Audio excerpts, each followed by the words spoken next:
देखे अकेले। कोनो बहाना करके आई है ताहू मिले ले।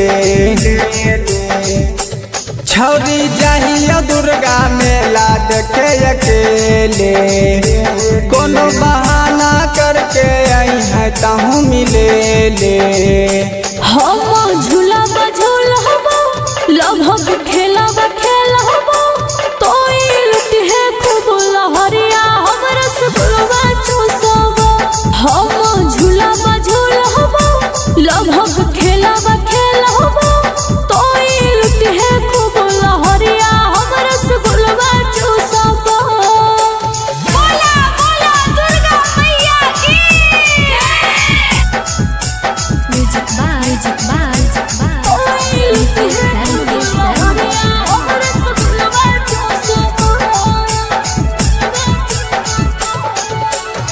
अपना पसंद के सब कुछ खरीदी है। रुपया से भरल छालै जेब गे। मैया के हम करबै दर्शनमा मन लियो तोरा पति देव रे। अपना पसंद के सब कुछ खरीदी है। रुपया से भरल छालै जेब गे।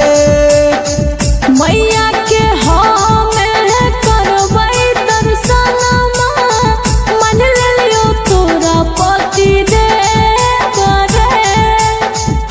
जब अइतो तोरा से कोई कुछ पूछे ले। अच्छा कहिया आयल छियै हम मेला देखे ले। हम झूला झूल हबो लगभग खेला खेल हबो तो लुट है खूब लहरिया हम रसगुल्ला चूसबो। हम झूला झूल हबो लगभग खेला खेल हबो तो लुट है खूब लहरिया हम रसगुल्ला चूसबो। बोला बोला दुर्गा मैया की। म्यूजिक बाय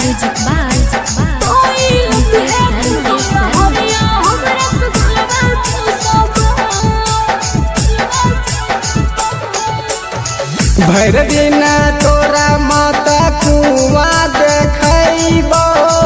कारी करम सारी रात गे। मेला मिलन के सातो जनम के मैया से मंगबो तोरे साथ रे। भर दिन तोरा माता कुआ देखैबो। कारी करम सारी रात गे। मेला मिलन के सातो जनम के मैया से मंगबो तोरे साथ रे।